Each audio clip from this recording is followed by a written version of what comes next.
Bunda matur iki jenglengke no. Wis. Alon meneh omong wong wis sedina telah menyampur sari pisan. Niku, Pak. Kowe mara ya wis sedina telah menyampur sari. Oh. Rezeki kok nduk ya. Lah nggih to, Pak. Yen memajang hamong karo janor kone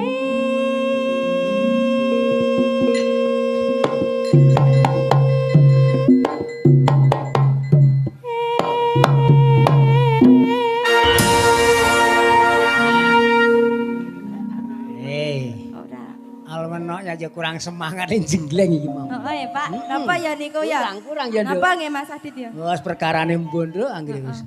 Nggih. Iki ngapunten nggih, Bu, kula ngadeg teng mriki. Oh mboten napa-napa. Engko nek mambu udu aku sik ngentut, pokoke ngono Bu. Aku wis weling ket mau kok nek mambu udu aku. Ibumu dhewe kuwi.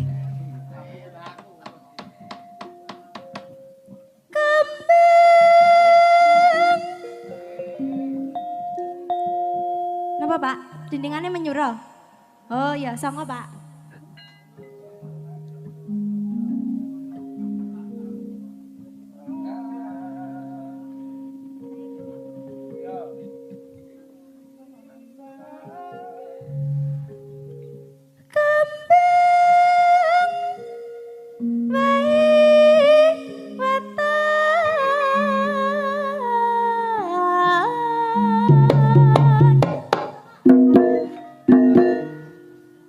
Apa ya Pak Ki hari ki laras iki songo menyuro songo iku sesuatu barang wes baik ding-ding gandane aja gur sapa kowe Pak gandane gur diremu anakku wedok to wong nek wong gamel iki ora siap kaya ngono kuwi ah kula iki gumun nek angger sik nyekar kula iki kok aku ya gumun aku dhewe wis gendane ora tangkap ora gathuk karo slentem wis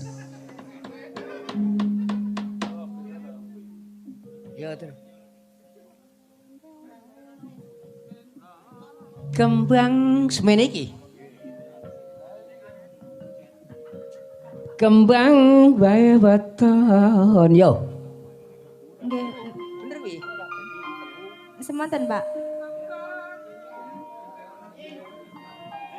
rasa genderi saya ngene rasa genderi wae wis gak kowe ngasaunimu dhewe manut kibot nggih ampun ngoten wis ngono wae ayo Mas ndak ora kena engko dindinge Mas yo ah iya kembang bae weton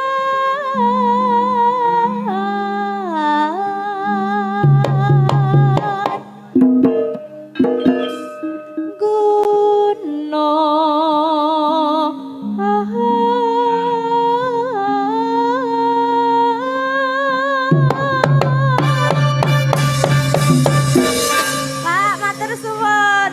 Bali ting songo Pak, nuwun nggih Pak. Ya. Matur nuwun semangat tok. Nggih, matur suwun Pak, aku semangat meneh iki. Semangat yo. Pacita. Ya.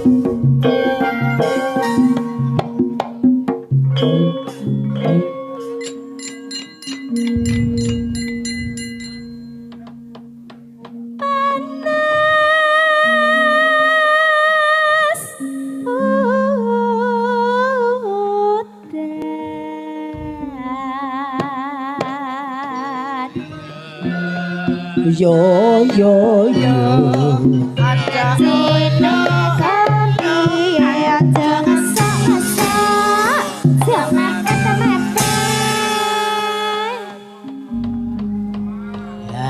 ora panas udan panas aling-aling tapi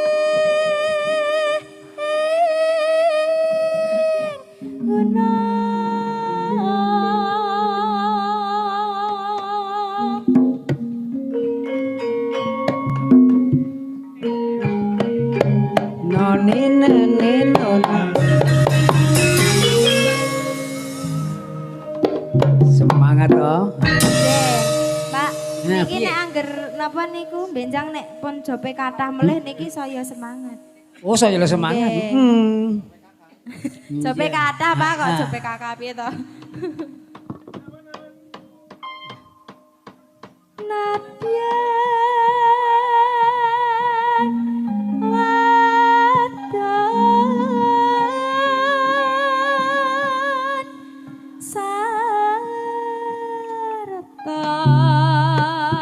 Suara suling kumandang suara Gula Jawa luwe becik sing prasaja becik sing prasaja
capek gunung iki mau iya. Mboten kesupen wonten ngersanipun Bapak Kapolsek Ponjong ingkang sampun idi palilah dene kanthi dalu puniki ngawontenaken pagelaran inggih Purwas Dalu Natas kanthi dipun ijini dhateng Bapak Kapolsek Ponjong lan ngaturaken sugeng rawuh awit karawan panjenenganipun Bapak Kapolsek Ponjong wonten ing bali mriki matur nuwun.